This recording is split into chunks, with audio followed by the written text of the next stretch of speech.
कहा एक ऐसा वायरस होगा जो तुम्हें दिखेगा नहीं, ताश के पत्तों की तरह वो 4-4 मंजिला बिल्डिंगें खारिज हो गई, खत्म हो गई। अभी का देखें लोगों में चौड़ कितना कि मैं सब जानता हूं। और फिजिक्स है क्या? फिजिक्स फिजिकल फिनोमेनन का ही तो स्टडी है, और है क्या।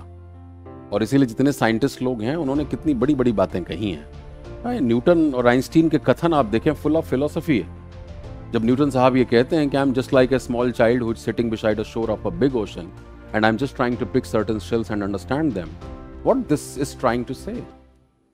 अपनी औकात बता रहे हैं कि एक साइंटिस्ट के तौर पे मेरी कोई औकात नहीं है, मैं तो इस अथाह समुद्र के किनारे पड़े कुछ पत्थरों को उठा के समझने की कोशिश कर रहा हूं। यानी ये दुनिया मेरे लिए भी फैथमलेस है।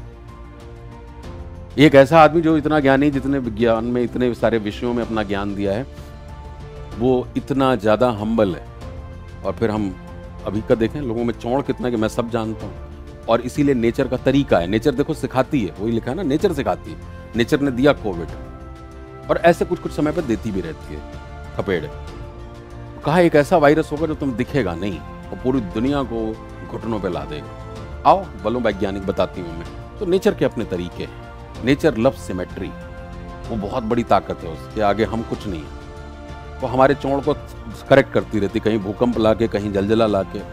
अच्छा तुम ग्रोथ और डेवलपमेंट करोगे बिल्डिंग्स बना के। मैं आती हूँ एक रात 2013 में केदारनाथ में, ताश के पत्तों की तरह वो 4-4 मंजिला बिल्डिंगें खारिज हो गई, खत्म हो गई, दफन हो गई। नेचर को एक सेकंड नहीं लगता अपने आप को बराबर करने में। वो देखती रहती, क्योंकि बोलती नहीं, इशारों से बात करती है ना। तुम इशारे समझ नहीं रहे। फिर कहती है मुझे क्या है, एक रात आऊंगी मैं अपने रौद्र रूप में, थोड़े समय की जरूरत होती है, आधे घंटे में तुम बराबर हो जाओगे। कब 1-2 लाख का सफाया कर दूंगी तुम्हें पता भी नहीं लगेगा। तुम एक कौड़ी के हो, मेरे लिए तुम्हारे लिए कोई मतलब नहीं है। तुम खरीदो 40 करोड़ के फ्लैट।